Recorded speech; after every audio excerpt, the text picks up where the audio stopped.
Kau bisa mengubah keluh jadi Kuasamu Tuhan. Rusak kereta Bapak. Rusak kayak mana, Pak?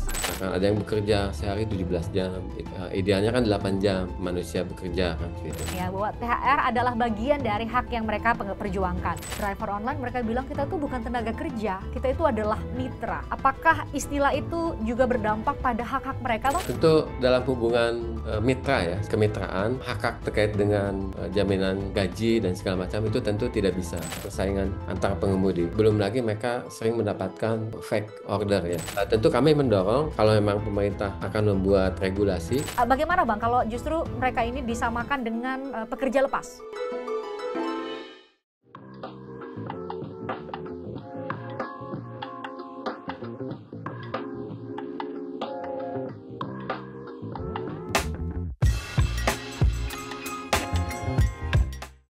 Ribuan pengemudi ojek online dan apa istilahnya ya, kurir online sebenarnya, karena sekarang nggak hanya kita menggunakan transportasi, menggunakan ojek online itu sebagai transportasi, tapi juga jadi untuk mengirim barang-barang. Jadi ada pengemudi online dan kurir ojek online yang demo, lagi-lagi demo. Tuntutannya salah satunya adalah soal THR. Nah, saya jadi ingat, saya sempat beberapa waktu lalu dikirimkan nih sebuah press release yang waktu itu saya juga belum merespon cepat ya. Saya sudah bersama dengan Bang Uli Parulian Siombing, Komisioner Komnas HAM. Terima kasih Bang Uli. Sama-sama, terima kasih Nah, juga. waktu itu Abang kan kirim ke saya tuh ya bahwa Komnas HAM sebenarnya tengah mengadvokasi bagaimana saudara-saudara kita pengemudi dan kurir ojek online ini itu bisa mendapatkan haknya, dan kemarin mereka demo ya, hari Senin kemarin mereka demo, Bang. Jadi saya keinget jadi harus ngobrol nih dengan Bang Uli. Bang, jadi sebenarnya di Indonesia ini sudah adakah kepastian hukum status mereka, Bang? Karena kan kalau kita tahu mereka pun ya kalau ngobrol sama para driver online mereka bilang kita tuh bukan tenaga kerja, kita itu adalah mitra. Apakah istilah itu atau betul istilah itu juga berdampak pada hak-hak mereka, Bang? Mengenai aturan spesifik ya terkait dengan hubungan kerja antara pengemudi ojol dan kurir online, transportasi online itu belum ada gitu. Yang mengatur hubungan kerjanya secara spesifik tidak ada. Nah, tahun lalu kami menerima pengaduan dari Serikat Pengemudi Ojol dan Kurir Indonesia, SEPATA namanya, SEPETA. Nah, dari pengaduan itu mereka sebenarnya terkait dengan adanya apa tidak diterimanya mereka mendaftarkan sebagai serikat pekerja. Nah, waktu itu di Kota Tangerang dan kami kemudian menindaklanjuti aduan itu dengan melakukan pemantauan. Kami meminta keterangan kepada Dinas Ketenagakerjaan dan Kementerian Ketenagakerjaan pada waktu itu. Eh, dan dari hasil pemantauan kami itu ada beberapa temuan yang salah satunya belum adanya perlindungan ya terhadap pengemudi ojek online dan juga transportasi online terkait dengan jaminan sosial mereka. Nah, kemudian juga terkait dengan hak mereka untuk membentuk serikat pekerja, Komnas HAM merekomendasikan agar mereka dapat membentuk serikat pekerja gitu. Nah, waktu itu sudah dijawab sebenarnya, sudah ditindaklanjuti rekomendasi Komnas HAM. Kemenaker waktu itu mengirimkan surat, begitu juga Dinas Ketenagakerjaan Kota Tangerang mengirimkan surat ke kami bahwa sebenarnya dari aspek eh, terkait dengan pembentukan serikat pekerja, mereka dapat membentuk serikat pekerja karena hubungannya adalah terkait dengan Undang-Undang Serikat Kerja. Nah, jadi bukan dengan Undang-Undang tentang Kerjaan, Undang-Undang 13 tahun 2023, tapi terkait dengan Undang-Undang tentang Serikat Pekerja. Nah, itu. Jadi mereka dari Serikat Pekerja, pembentukan Serikat Pekerja sudah jelas mereka berhak mendapatkan membentuk Serikat Pekerja ojek online. Dan dari situ kami melihat lebih dalam, lebih jauh eh, terkait dengan perlindungan hukum terhadap pengemudi ojek online dan transportasi kurir. Nah, ini belum maksimal. Terkait dengan jaminan sosial ya. Jaminan sosial terkait dengan BPJS. Tentu di dalamnya termasuk hak-hak terkait dengan THR ya. gitu, Ya. THR dan segala macam. Nah, kami waktu itu merekomendasikan kepada Kementerian Tenaga Kerja untuk melakukan kajian terkait dengan hubungan kerja antara pengemudi ojek online, kurir online dengan providernya, penyedia eh, Hmm. online gitu. Nah, beberapa platform kan eh, itu mereka bekerja sama dengan beberapa platform. Nah, itu kami ada rekomendasi itu terhadap Kemenaker. Tadi Bang, saya ingin mempertegas soal tadi. Kalau dari hasil kajian Komnas HAM sendiri, apakah memang karena status mereka sebagai mitra, tidak ada hubungan industrial gitu sebagai pekerja dan pemberi kerja, jadinya nggak bisa nuntut macam-macam, dalam arti bahwa tadi salah satunya yang tengah diperjuangkan saat ini karena sebentar lagi bulan Ramadan dan mau Idul Fitri, yaitu soal tunjangan hari raya yang sebenarnya menjadi kewajiban setiap pengusaha untuk diberikan kepada karyawan yang memang merayakan hari raya Idul Fitri, dan itu sudah haknya gitu. Apakah itu sampai berpengaruh demikian, Bang, secara hukum? Itu yang kami minta, ada kajian kepada Kementerian Tenaga Kerja agar mengkaji terkait hubungan kerjanya. Ada potensi bahwa mereka sebenarnya pekerja. Kenapa? Sebenarnya dalam Undang-Undang 13 tahun 2023 kan ada beberapa unsur disebutkan pekerja. Nah, salah satunya terkait dengan adanya perintah, adanya eh, sanksi, eh, dan segala macam. Nah, dalam konteks ini, Komnas HAM melihat sebenarnya mereka ini ada potensi disebut pekerja. Tadi ada unsur dapat perintah, kan ada order tuh dari pengguna penyedia jasa platformnya itu, seperti itu. Nah, itu ada order gitu, baik itu kurir maupun pengemudi ojek online. Nah, kemudian ada suspend, itu sanksi, bentuk sanksi kan. Ya. Nah, jadi dari ciri-ciri dua hal itu sebenarnya ada potensi menurut Komnas HAM mereka disebutkan sebagai pekerja. Nah, tapi dari lepas dari mereka pekerja atau bukan, mereka sebenarnya juga berhak atas jaminan sosial seperti itu. Hmm. Nah, ada perlindungan terhadap kesehatan, karena kami menerima laporan juga dari eh, Sepata itu, Sepeta ya, Serikat Pengemudi Online dan Kurir Hmm. Online, itu mereka sering mendapatkan ada semacam intimidasi itu dari pengguna juga, user seperti itu, platform. Nah, juga terkait dengan hak-hak kesehatan mereka ketika sedang menjalankan pekerjaan. Mereka 17 jam, misalkan ada yang bekerja sehari 17 jam itu. Nah, idealnya kan 8 jam eh, manusia bekerja kan seperti itu. Nah, eh, ada kerentanan seperti itu dari pengemudi ojek atau kurir online juga seperti itu ketika sedang menjalankan pekerjaan, sehingga dari kondisi itu membutuhkan perlindungan, terutama jaminan sosialnya. Nah, begitu. Nah, memang untuk yang tadi terkait hubungan kerja, kami mendorong Kemenaker untuk melakukan kajian. Karena kalau Komnas HAM melihat ini ada potensi mereka sebagai dikatakan sebagai pekerja, gitu. Jadi justru Komnas HAM melihat ada sudah memenuhi unsur untuk disebut sebagai ini hubungan kerja ya yang terjadi antara yang saat ini disebut mitra ya. Kalau sekarang kan mereka sebutannya mitra, Bang, bukan sebagai karyawan dari platform transportasi online yang saat ini ada beberapa di Indonesia. Bang, Menteri Ketenagakerjaan menyatakan bahwa sudah atau tengah menggodok regulasi sebenarnya. Kemarin sih saat ada demonstrasi oleh para pengemudi dan kurir online, Wamenaker ketika itu bilang bahwa ini sudah aman kok gitu. Kita belum bisa mengartikan sudah amannya itu dalam arti apa. Katanya sudah ada koordinasi dengan pemberi kerja, dalam hal ini adalah penyedia platform online, Bang, penyedia platform transportasi online.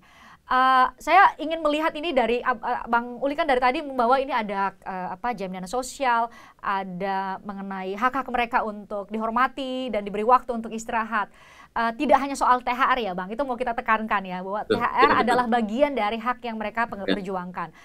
Jadi Bang, adakah kajian atau rekomendasi secara tertulis sebenarnya yang sudah disampaikan oleh Komnas HAM kepada Kementerian Ketenagakerjaan agar kemudian regulasi yang tengah digodok saat ini benar-benar memenuhi hak-hak dari mereka, entah itu sebagai pekerja atau mitra apapun itu ya statusnya ya, Bang, bagaimanapun mereka tetap harus dilindungi kepentingan hukumnya.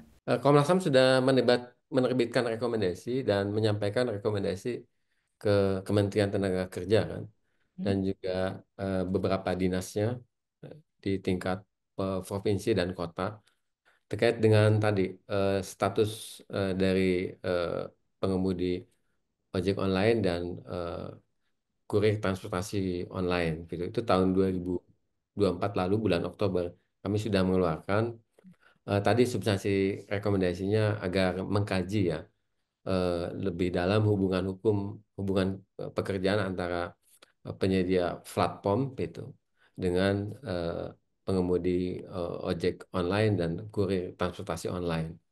Nah, kemudian juga kami meminta agar ada evaluasi ya hubungan hukum antara perusahaan transportasi online terhadap pengemudi ojek online dan kurir transportasi online. Serta menjamin pengemudi ojek online dan kurir transportasi online mendapatkan jaminan sosial yang layak. Nah, tadi ada mengkaji juga perintah kerja penerapan sanksi oleh perusahaan online terhadap pengemudi ojek online dan kurir transportasi online. Nah, tentu kami mendorong dan juga eh, tadi kalau memang pemerintah akan membuat regulasi terkait dengan mengkaji hubungan hukum ya antara perusahaan transportasi online dengan pengemudi ojek online dan transportasi kurir online, kami mendukung itu. Karena itu untuk kepastian hukum juga dan perlindungan eh, hak-hak dari pengemudi ojek online dan eh, kurir transportasi online. Nah, itu. Nah, kemudian juga sebenarnya Komnas HAM dalam saat ini sedang melakukan kajian dan eh, membentuk terkait standar norma pengaturan semacam pedoman ya Komnas HAM untuk eksternal terkait dengan hak-hak tenaga kerjaan, termasuk di dalamnya terkait dengan eh, pengemudi ojek online dan kurir transportasi online. Itu lebih besar.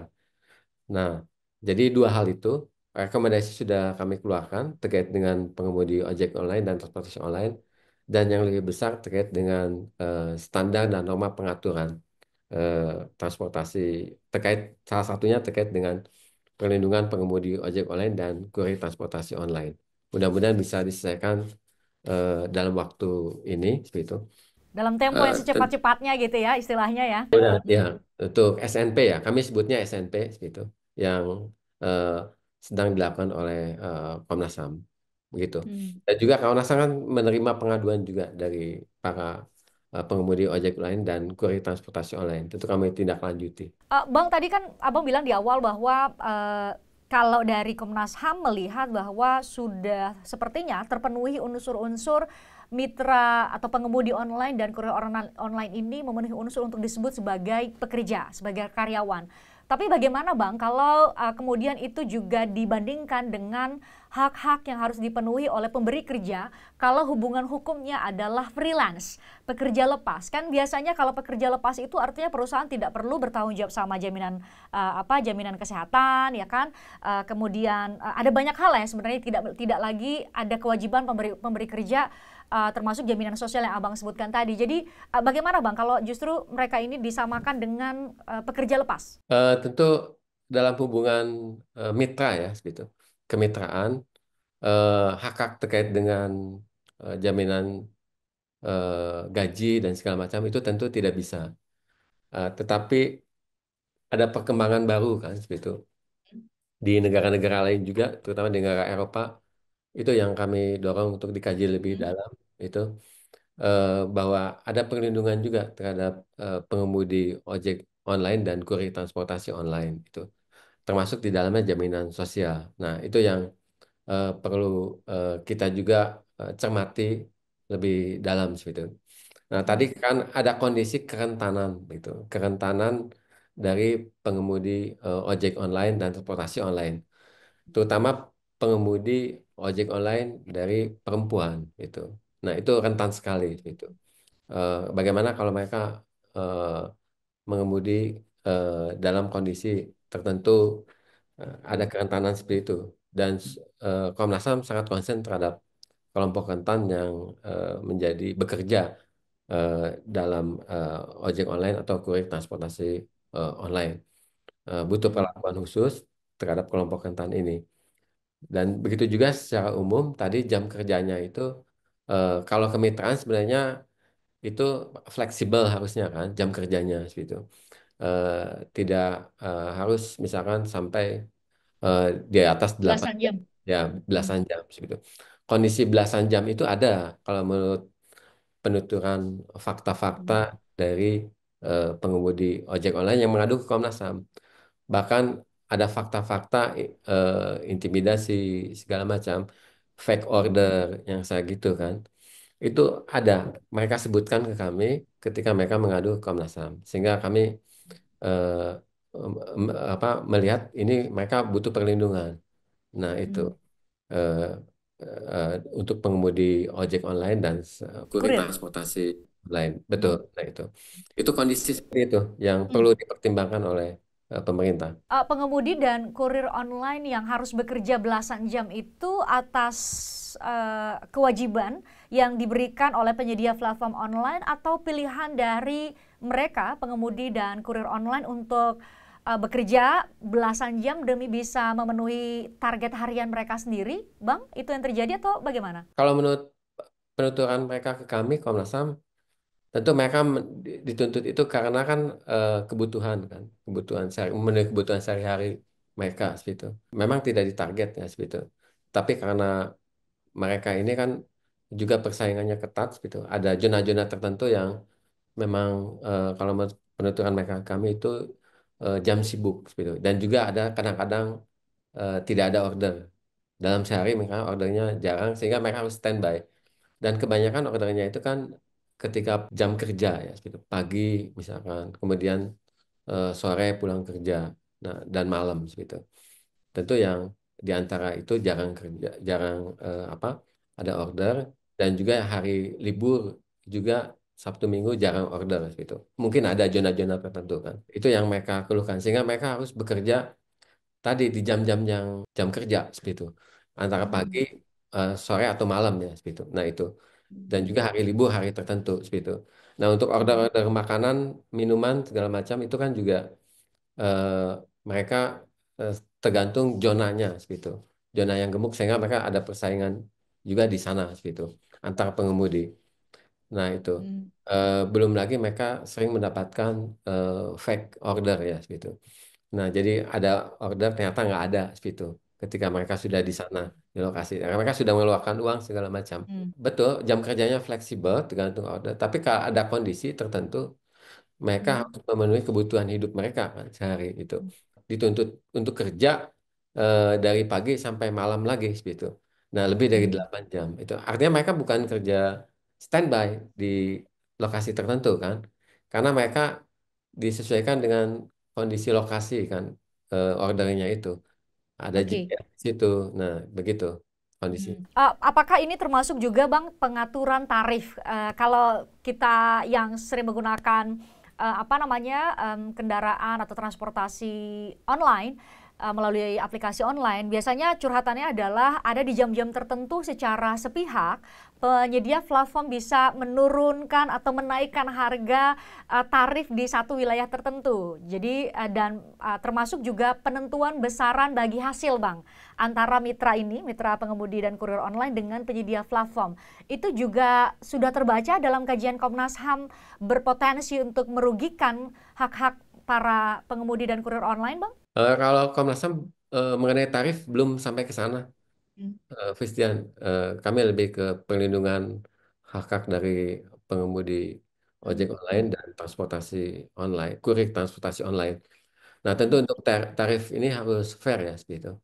Tadi misalkan yang menentukan itu siapa, itu membutuhkan intervensi dari negara sebagai regulasi, sehingga tidak merugikan baik pihak perusahaan, penyedia Hmm. platformnya, maupun pengemudi, khususnya pengemudi ojek online dan kurir transportasi online gitu. Nah, Hmm. eh, memang keluhannya yang sampai saat ini adalah terkait order yang menurut mereka itu tidak fair. Tidak fair dalam arti eh, dalam sehari mereka dibandingkan dulu seperti itu ketika masih booming gitu tahun-tahun kedua pertama dari pengemudi online ini dan juga kurir transportasi online itu sekarang apa lebih menurun kan gitu transportasi orderannya gitu.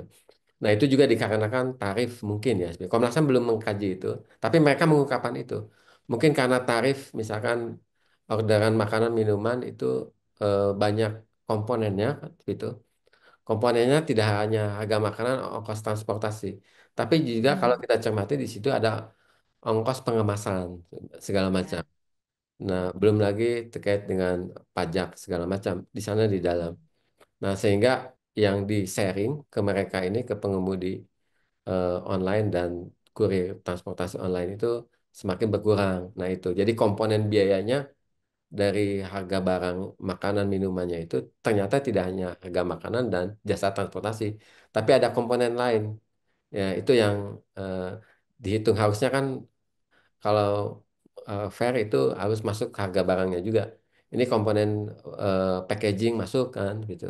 Kalau kita lihat order misalkan di transportasi online dan segala macam khususnya untuk makanan minuman komponennya banyak sekarang. Nah, itu yang Ya. menurunkan menurut mereka pendapatan mereka begitu. Bang, kalau simak dari penjelasan Bang Uli, kayaknya satu, kalau yang saya tangkap berarti perlu untuk segera ada regulasi yang bisa memberikan kepastian hukum mengenai status dan terutama hak-hak para pengemudi dan ojek online karena terjadi kekosongan hukum. Betul Bang Uli saat ini? Betul. Untuk hubungan kerja harus ada regulasi, harus ada intervensi negara untuk menentukan apakah mereka pekerja atau bukan. Tentu kalau Komnas HAM melihat mereka pekerja, ada potensi pekerja ya, karena tadi ada hubungan kerja, ada order, eh, dan juga Ada ada sanksi. sanksi. Dua unsur itu sudah terpenuhi. Nah, terlepas mereka sekarang kondisinya adalah mitra, seperti itu, partner itu. Tetapi sebenarnya mereka tadi bekerja ada fakta lebih dari 8 jam ya seperti itu. Mereka kan Hmm. bekerja di situ kan tidak menunggu orderan untuk bekerja juga kan seperti itu. Menunggu orderan, kemudian juga baru mereka jalan ketika terima orderan dan pasca orderan. Kan mereka ada penilaian juga kan seperti itu dari Hmm. eh, perusahaan transportasi online-nya gitu. Hmm. Nah, jadi sanksi adanya eh, perintah kerja, penilaian gitu, penilaian dari perusahaan penyedia online-nya, kemudian juga dari usernya, pengguna, dan juga ada sanksi.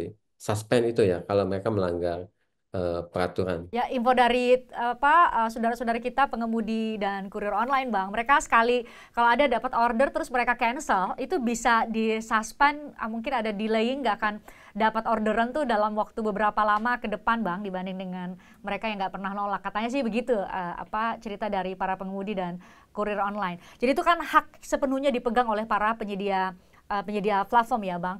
Bang, tapi ini satu kesimpulan pertama tadi bahwa terjadi kekosongan hukum untuk bisa memberi kepastian hukum mengenai status dan terutama hak-hak dari pengemudi dan kurir online. Yang kedua, Bang, tampaknya kalau dari cerita Bang Uli, ini berarti kita juga harus rekomendasikan ke negara ya untuk mencoba untuk membuka lapangan kerja lebih luas lagi karena tampaknya nih karena banyak sekali yang mungkin menjadi pengemudi dan kurir online, maka kemudian kompetisi atau persaingannya keras sekali sehingga kemudian penghasilan mereka juga semakin kecil ya, Bang? Bisa jadi seperti itu atau sudah terbaca dari kajian Komnas HAM, Bang? Kajian Komnas HAM tidak sampai ke sana. Tentu terkait dengan tadi eh, perlu juga ada etika ya dari pekerja yang bekerja di transportasi online dan juga kurir online seperti itu. Itu perlu dipertimbangkan juga seperti itu etika pekerjaannya ini seperti itu. Nah, tetapi tadi dalam hal tadi ada sanksi, kemudian juga terkait dengan perintah kerja, Mhm. terus juga ada penilaian dari pekerjaannya. Nah, itu juga perlu dipertimbangkan sebagai pekerja. Nah, perlu ada regulasi mengatur itu dan kajian terlebih dahulu kajian dari pemerintah khususnya Kemenaker tentang hubungan kerjanya. Dan juga yang sering dikeluhkan oleh pengemudi dan juga kurir transportasi online ini adalah terkait tidak adanya mekanisme banding ya ketika mereka ada suspend. Itu tidak ada itu. Itu mereka mau mengadu kemana? Paling ngadu ke Komnas atau lembaga konsumen kan. Itu kami juga minta penjelasan ke perusahaan eh, online-nya itu. Tetapi di internal perusahaan itu tidak ada gitu untuk mekanisme banding, suspend, minta penjelasan dan juga minta dipertimbangkan lagi kenapa disuspend. Nah itu. Nah mungkin kalau ada perilaku dari pengemudi online dan kurir online yang melanggar aturan itu bisa dijelaskan. Dan kalau faktanya tidak ada, berarti kan suspendnya harus dicabut gitu. Nah itu mekanisme seperti itu yang tidak ada sebenarnya hak dari pengemudi atau kurir online untuk banding atas keputusan suspendnya. Nah itu. Nah dari mekanisme seperti itu sebenarnya itu ada lagi-lagi ada unsur hubungan kerja kan seperti itu. Gitu. Untuk memberikan hak kepada mereka, memberikan apa tadi, melakukan perlawanan hukum kalau karena mereka mendapatkan sanksi gitu ya, sehingga kemudian secara fair ya Bang, proses untuk memberikan sanksi itu juga dilakukan gitu ya secara adil gitu. Karena kadang-kadang kan kami sebagai pengguna tuh kan Bang komen bukan komen, beri bintang Bang. Ya, Ngasih bintang gitu ya, kalau mungkin bintang 1 dan bintang 2 itu kan bisa mempengaruhi katanya, mempengaruhi mereka bisa dapat order apa enggak gitu. Bang Uli, makasih banyak sudah sharing mengenai bagaimana Komnas HAM mencoba untuk mengadvokasi. Saya berharap bisa semakin lebih maksimal lagi Bang, mungkin momentumnya sekarang mumpul lagi demo dan menyuarakan mengenai minta THR, sekalian kita harapkan memang ada dalam bentuk regulasi, bentuk kehadiran negara untuk memperjuangkan hak-hak mereka, terutama hak-hak hukum mereka, pengemudi dan kurir transportasi online ini bisa terpenuhi. Negara hadir, intinya seperti itu. Terima kasih ya Bang. Sehat selalu, selamat melanjutkan aktivitas. Terima kasih ya. Terima kasih.